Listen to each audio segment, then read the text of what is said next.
बात सबसे पहले मौसम की कर लेते हैं।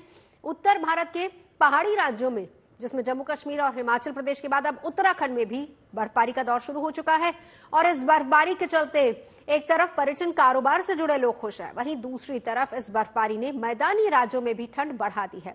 और मौसम विभाग का अनुमान है कि 14 दिसंबर के बाद दिल्ली के साथ ही पंजाब, हरियाणा और पश्चिमी उत्तर प्रदेश समेत पूरे उत्तर भारत में तेज ठंड पड़ने लगेगी।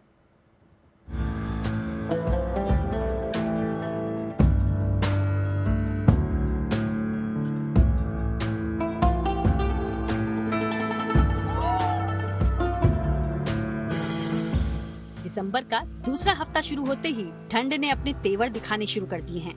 कश्मीर से लेकर हिमाचल तक और हिमाचल से लेकर उत्तराखंड के ऊंचाई वाले इलाकों में बर्फबारी का दौर जारी है। इस बर्फबारी और तापमान में गिरावट के चलते कहीं नदी जमने लगी है तो कहीं झील जमने लगी है। घाटी में सर्दी ने अपने तेवर दिखाए तो आम जनजीवन पर भी इसका खासा असर दिखाई देने लगा है। लोगों को इस कड़ाके की ठंड से बचने के लिए अलाव का सहारा लेना पड़ रहा है। सोनमर्ग और उत्तरी और दक्षिणी कश्मीर के जो भी पहाड़ी इलाके हैं वहां पिछले 12 से 18 घंटे में जो है काफी भारी बर्फबारी हुई है और इसके चलते जो ठंड है काफी ज्यादा बढ़ गई है। शीतलहर पहले ही जो है एक्सपीरियंस की जा रही थी घाटी में, लेकिन अब धीरे धीरे जो है पूरा उत्तरी भारत जो है जिसको आप कहेंगे एक शीतलहर के जो है चपेट में है। और कश्मीर की बात करें तो अब मौसम शायद साफ होगा, लेकिन वो ठंड के लिए अच्छी खबर नहीं है क्योंकि ठंड बढ़ेगी और जो माइनस तापमान है और भी ज्यादा जो है माइनस में जाता रहेगा। हालांकि बर्फ से लदी कश्मीर की ये खूबसूरत वादियां सैलानियों को खूब रास आ रही हैं। कमोबेश यही हाल पड़ोसी राज्य हिमाचल प्रदेश का है, जहां पर्यटन के लिए मशहूर शिमला और मनाली में तो बर्फबारी से हर तरफ सफेदी छाई हुई है। पहाड़, पेड़ पौधे, मकान, दुकान, गाड़ियां और सड़कें, हर जगह बर्फ का कब्जा है। ड्रोन कैमरे से ली गई इस तस्वीर में शिमला की खूबसूरती को देखा जा सकता है। इस बर्फबारी का लुत्फ उठाने के लिए सैलानी बड़ी संख्या में इन पर्यटक स्थलों का रुख कर रहे हैं।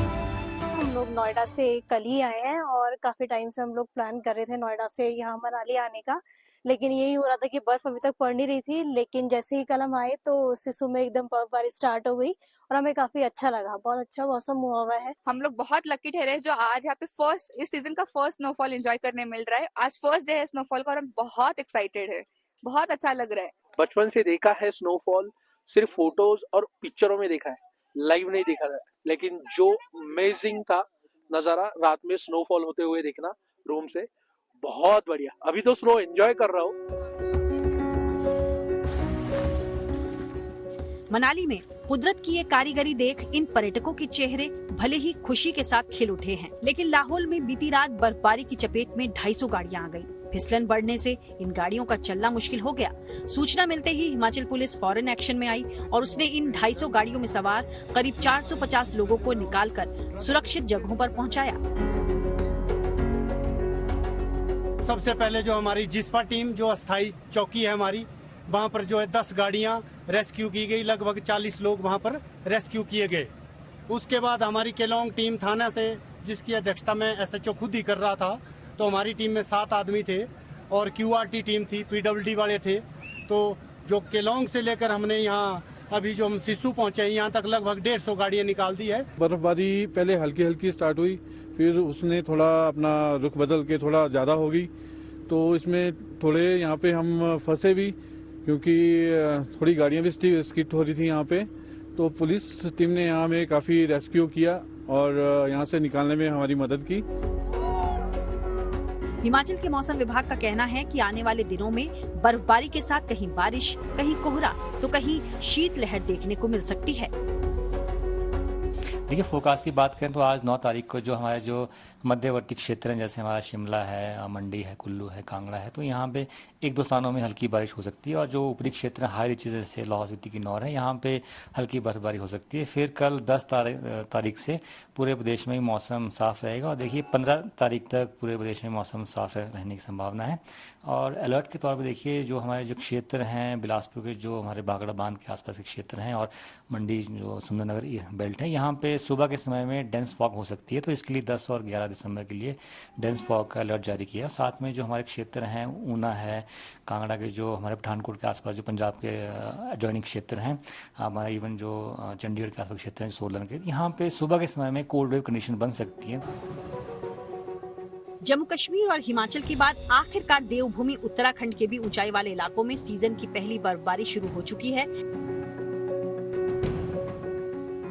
बद्रीनाथ से लेकर केदारनाथ तक, गंगोत्री से लेकर यमुनोत्री धाम तक बर्फबारी से वादियां सफेद हो चुकी हैं। उत्तर भारत के इन पहाड़ी राज्यों में ये बर्फबारी वेस्टर्न डिस्टर्बेंस के असर से हो रही है, जिसका असर उत्तर भारत के मैदानी राज्यों में भी अब दिखना शुरू हो चुका है। दिल्ली, पंजाब, हरियाणा और उत्तर प्रदेश के तापमान में गिरावट देखने को मिल रही है। कानपुर और मुरादाबाद की ये तस्वीरें सर्दी के सूरत हाल को बयां कर रही हैं। मौसम विभाग का अनुमान है कि आने वाले दिनों में ठंड का ये असर और बढ़ने वाला है। राजधानी दिल्ली और एनसीआर में रविवार शाम बारिश और बूंदाबांदी के बाद तापमान में थोड़ी सी गिरावट दर्ज हुई है। तो यूं कहे, दिल्ली वालों को जिस ठंड का इंतजार था उसका इंतजार अब खत्म होता दिख रहा है। जैसे ही ये क्लाउड्स क्लियर होते हैं तो क्या होता है कि हवाएं हमारी नॉर्थ वेस्टर्ली आना स्टार्ट हो जाती हैं। तो उसके प्रभाव से क्या है कि जो टेम्परेचर्स में अब ग्रेजुअल गिरावट आनी स्टार्ट हो जाएगी। अभी भी जो टेम्परेचर थे सामान्य थे, लेकिन अब उसमें और गिरावट आनी स्टार्ट हो जाएगी। तो उसके प्रभाव से हमारा अनुमान है कि पंजाब, हरियाणा, इवन उत्तर प्रदेश, राजस्थान में यहाँ कोल्ड वेव कंडीशंस 1-2 दिन के बाद दिखाई देगी, जो आगे हो जाएगा। मौसम विभाग का शीतलहर वाला ये अनुमान अगर सच साबित होता है तो पंजाब, हरियाणा, दिल्ली और पश्चिमी उत्तर प्रदेश के लोगों को सतर्क रहने की जरूरत है, क्योंकि इन राज्यों में कड़ाके की ठंड के साथ कोहरे का भी असर देखने को मिलने वाला है। श्रीनगर से मीर फरीद, लाहौल से मनविंदर अरोड़ा, चमोली से कमल नयन सिलोड़ी, उत्तरकाशी से ओंकार बहुगुणा और दिल्ली से मनीषा लड्डा के साथ bureau report, good news today. चलिए, मौसम के बाद अब बात नोएडा इंटरनेशनल एयरपोर्ट की कर लेते हैं, जहां पर आज दोपहर पहली बार विमान की ट्रायल लैंडिंग हुई है, जो पूरी तरह से सफल रही। इंडिगो का ये विमान दिल्ली से नोएडा इंटरनेशनल एयरपोर्ट पहुंचा, जिसमें कोई भी यात्री नहीं था, बल्कि सिर्फ प्लेन में क्रू मेंबर सवार थे। इस खास मौके पर केंद्रीय मंत्री राममोहन नायडू भी मौजूद रहे, जिन्होंने ट्रायल के दौरान विमान की सफल लैंडिंग को बहुत बड़ी उपलब्धि बताया है।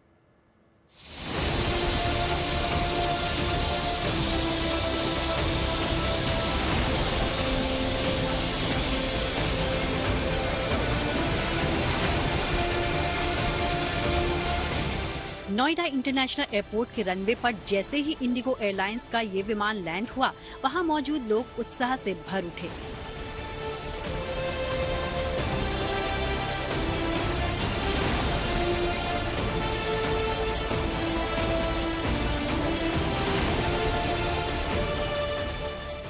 ये खुशी और उत्साह लाजमी भी है, क्योंकि जिस पल ये लोग लंबे वक्त से इंतजार कर रहे थे, वो पल आज दोपहर करीब 1:30 बजे आया, जब पहली बार नोएडा इंटरनेशनल एयरपोर्ट के रनवे पर विमान की ट्रायल लैंडिंग कराई गई, जो पूरी तरह कामयाब बताई जा रही है।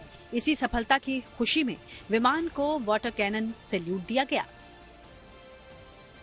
नोएडा के लिए आज ऐतिहासिक दिन। नोएडा एयरपोर्ट के रनवे पर ये पहला प्लेन आप देखिए उतर चुका है। आज रनवे का ट्रायल शुरू हो रहा है और ये पहला प्लेन यहाँ पर लैंड कर चुका है। प्रधानमंत्री नरेंद्र मोदी के सपनों का एयरपोर्ट है, एशिया का सबसे बड़ा एयरपोर्ट और देश का भी सबसे बड़ा ये एयरपोर्ट है। देखिए, पहली फ्लाइट इंडिगो की आपको दिखाई पड़ रही है, ये यहाँ पर उतरा है। ट्रायल अभी से शुरू हुआ है, लगभग 15 मिनट पहले दिल्ली से इस फ्लाइट ने उड़ान भरी थी। हालांकि इस ट्रायल के दौरान इंडिगो एयरलाइंस की इस फ्लाइट में कोई यात्री मौजूद नहीं था, सिर्फ क्रू मेंबर ही विमान में मौजूद थे। नोएडा इंटरनेशनल एयरपोर्ट लिमिटेड की ओर से बताया गया कि ये ट्रायल 15 दिसंबर तक यूं ही चलेगा। इस दौरान विमान के जरिए एयरपोर्ट का डेटा DGCA रिकॉर्ड करेगा। इस रनवे की एक्सक्लूसिव तस्वीर दिखाई थी कि सब कुछ बनकर तैयार है, लेकिन ट्रायल बाकी है। ये ट्रायल आज हुआ है, मतलब इस रनवे पर जो बनकर तैयार था उस पर आज एक सफल लैंडिंग कम से कम देख सकते हैं। रनवे ट्रायल का मतलब ये होता है कि रनवे पर लैंडिंग को सक्सेसफुल बनाने के लिए जो तमाम तरह के इक्विपमेंट्स, लाइट्स लगाई जाती हैं, खासकर खराब मौसम में जो ठीक तरीके से काम करें, उन सभी इंस्ट्रूमेंट्स की, उन सभी चीजों की भी एक तरह से ये टेस्टिंग होती है और तमाम तरह का डेटा रनवे से रिलेटेड इकट्ठा किया जाता है।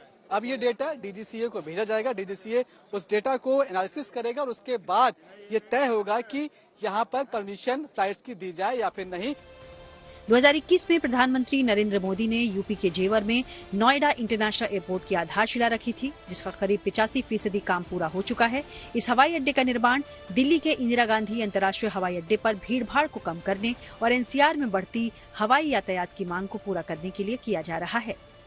आईजीआई एयरपोर्ट पर 3 रनवे है, यहाँ पर 6 रनवे होंगे जब ये फुल फ्लेजेस तरीके से शुरू हो जाएगा। पूरा पश्चिमी यूपी, इसमें जितना भी जो पश्चिमी यूपी में जो भी व्यापार है उसको एक बड़ा यहाँ पर पुश मिलेगा, क्योंकि ये एयरपोर्ट एक ऐसा एयरपोर्ट होगा जो कि कार्गो एयरपोर्ट के रूप में भी तैयार किया जा रहा है। इसका मतलब ये है कि यहाँ से सामानों की आवाजाही भी हो पाएगी। मतलब आप मेरठ, मुरादाबाद और सहारनपुर, मथुरा, आगरा, यहाँ पर जितना भी आप बिजनेस देख रहे हैं उन सब का जो सामान है उसकी आवाजाही भी अब एयरपोर्ट के जरिए हो पाएगी। ये भी एक बड़ा पुशबैक है। इस इंटरनेशनल एयरपोर्ट से अप्रैल 2025 में कमर्शियल फ्लाइट सेवा शुरू करने की तैयारी है। बताया जा रहा है कि शुरुआती चरण में लखनऊ, अहमदाबाद, वाराणसी और चेन्नई के लिए घरेलू फ्लाइट सेवा शुरू होगी। इसके अलावा जयपुर, हैदराबाद और मुंबई के लिए भी विमान सेवाएं उपलब्ध होंगी। निश्चित तौर से अप्रैल के आखिरी सप्ताह में हमारी पूरी तैयारी है कि हम यहाँ से 30 फ्लाइटें चला दें, जिसमें कुछ इंटरनेशनल हो और कुछ फ्लाइट हमारी डोमेस्टिक हो। उसी हिसाब से अभी अंदर एक हमारा प्रेजेंटेशन था, टाटा कंपनी के लोग थे और ज्यूरिक वाले थे, तो यह उन्हें निर्देश दिए गए कि जो कमिटमेंट है उनका सरकार से, उस दिनांक को यहाँ से फ्लाइट उड़ जानी चाहिए। एयरपोर्ट के पूरी तरह ऑपरेशनल होने के बाद नोएडा का ये हवाई अड्डा एशिया का सबसे बड़ा एयरपोर्ट होगा और दुनिया का चौथा सबसे बड़ा हवाई अड्डा, जो देश के एविएशन सेक्टर की तरक्की में काफी अहम भूमिका निभाएगा। नोएडा इंटरनेशनल एयरपोर्ट से मनीष चौरसिया और अरुण त्यागी के साथ bureau report, good news today. और बात आस्था के मार्ग पर सुविधा की साथ की।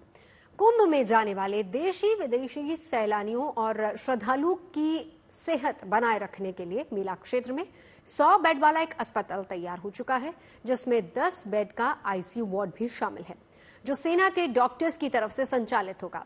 खास बात यह है कि इस अस्पताल में छोटे बड़े ऑपरेशन भी किए जा सकेंगे। गंभीर बीमारियों के इलाज के लिए हर विभाग के विशेषज्ञों की टीम यहां पर तैनात होगी।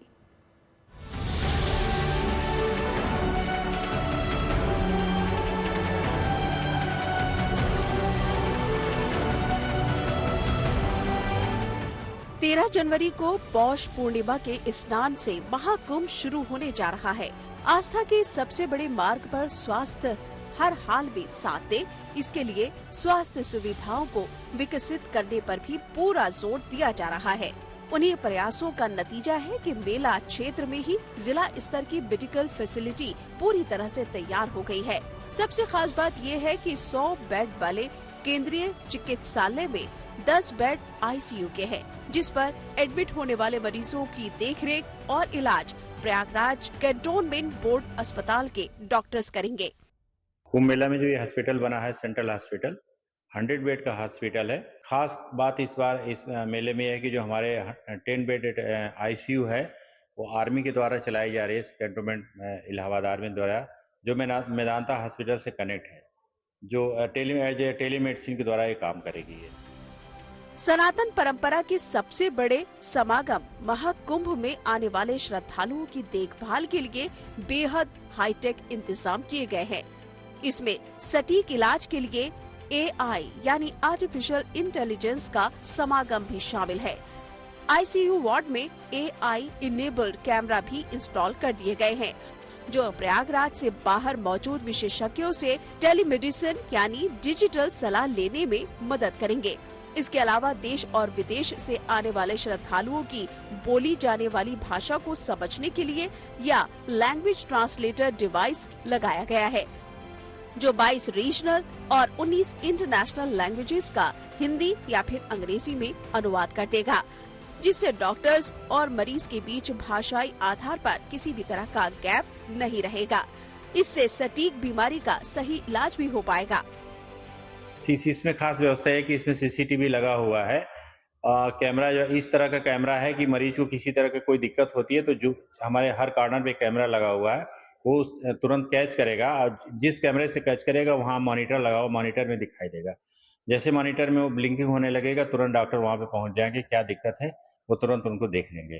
यहाँ पर जो कई भाषाओं की भी सुविधा ये है कि जैसे और अन्य स्टेट से या बाहर से भी कोई आ रहे हैं और हिंदी इंग्लिश नहीं जानते हैं, उनकी लैंग्वेज कन्वर्टर भी यहाँ लगा हुआ है कि वो कन्वर्ट करके उन्हीं की भाषाओं में उनकी चिकित्सा उपचार की सुविधा कर ली जाएगी।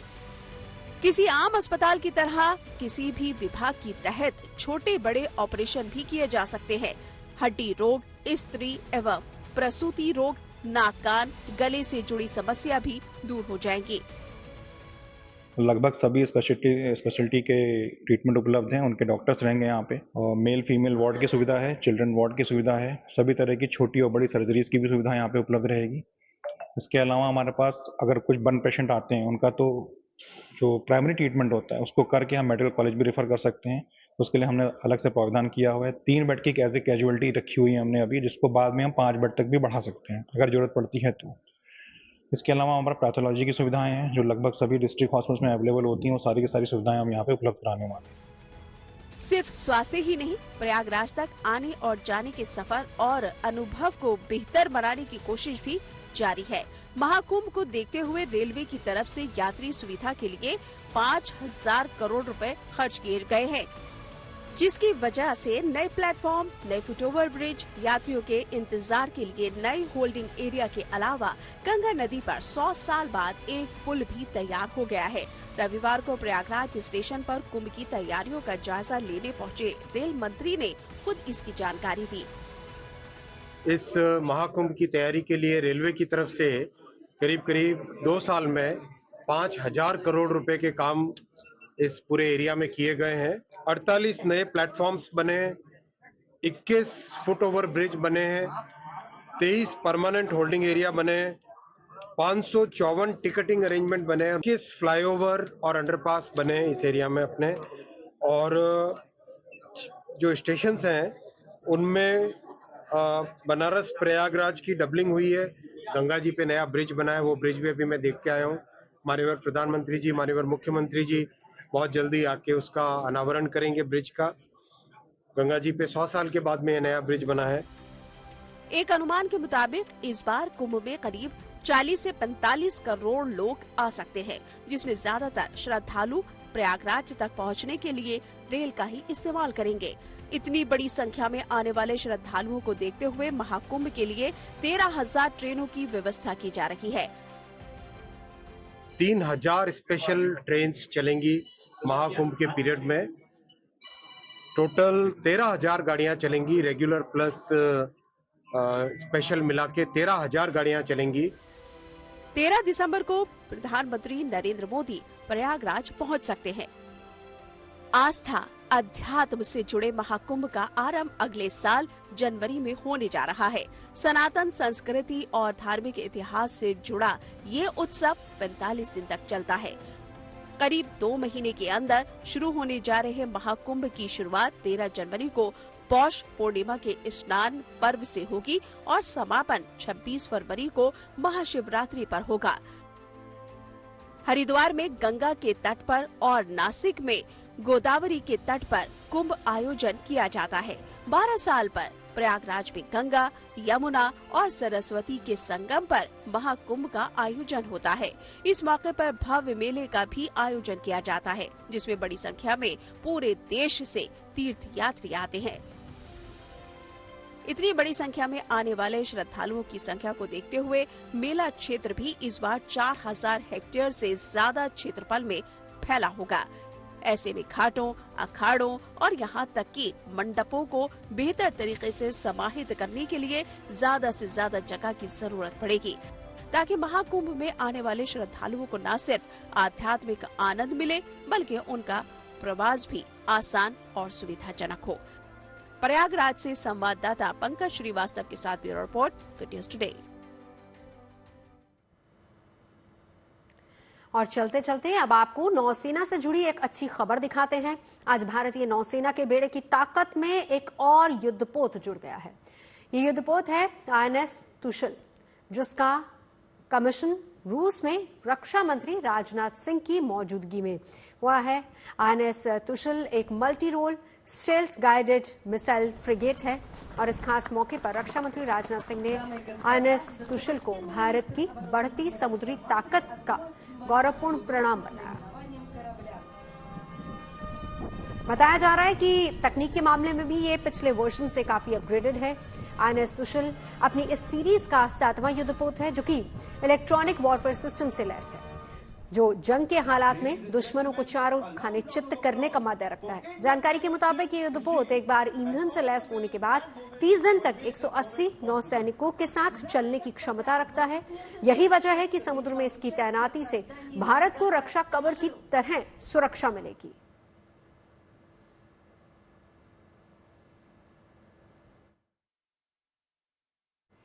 क्रिसमस आने में अब बस थोड़ा ही वक्त बचा है। 25 दिसंबर को देश दुनिया में क्रिसमस का त्योहार धूमधाम से मनाया जाएगा, लेकिन दुनिया भर में उत्सव की शुरुआत क्रिसमस सीजन के साथ शुरू हो चुकी है। वेटिकन से लेकर बोलिविया तक, ग्वाटेमाला से लेकर मैक्सिको तक क्रिसमस के जश्न की तैयारियां शुरू हो चुकी हैं।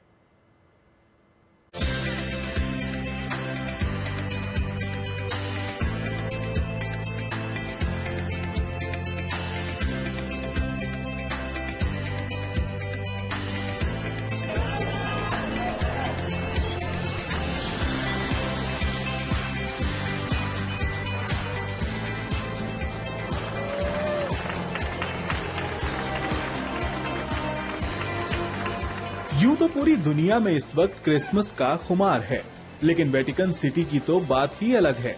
सेंट पीटर स्क्वायर में 29 मीटर विशाल पारंपरिक वेटिकन क्रिसमस ट्री रोशनी से जगमगा उठा।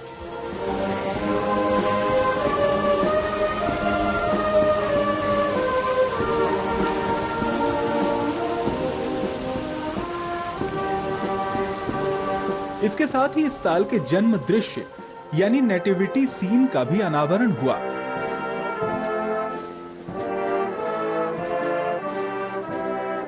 ऐतिहासिक महत्व वाले इस क्रिसमस ट्री की रंग बिरंगी रोशनी ने क्रिसमस के जश्न की तैयारी की औपचारिकता पूरी की।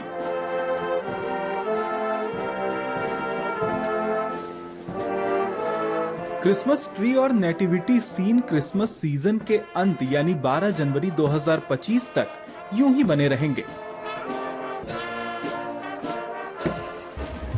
बोलिविया में ला पाज की सड़कों पर पैट मालिकों ने अपने डॉग्स के साथ पारंपरिक क्रिसमस परेड में हिस्सा लेकर जश्न के आगाज का ऐलान किया। क्रिसमस थीम वाली वेशभूषा पहने डॉगीज की परेड को देखने के लिए भारी संख्या में लोग इकट्ठे थे। यहाँ मौजूद लोगों ने संगीत और नृत्य का खूब आनंद उठाया।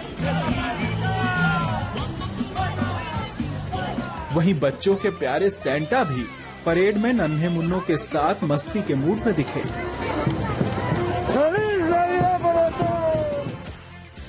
मध्य मैक्सिको के एक छोटे शहर में क्रिसमस का एक अलग ही रंग दिखाई देता है,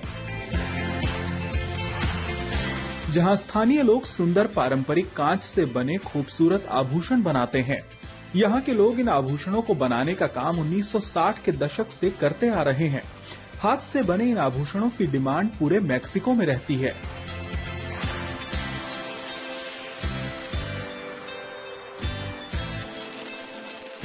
ग्वाटेमाला शहर के निवासियों ने सदियों पुरानी ईसाई परंपरा का जश्न मनाकर क्रिसमस सीजन की शुरुआत की, जिसे दुनिया बर्निंग ऑफ द डेविल के नाम से जानती है।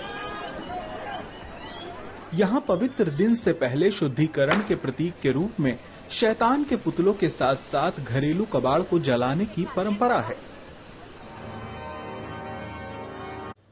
खबरें सच्ची होनी चाहिए, अच्छी खुद ब खुद लगती हैं। Navjot Sandhawa signing off. आप सुनते रहिए गुड न्यूज, देखते रहिए गुड न्यूज।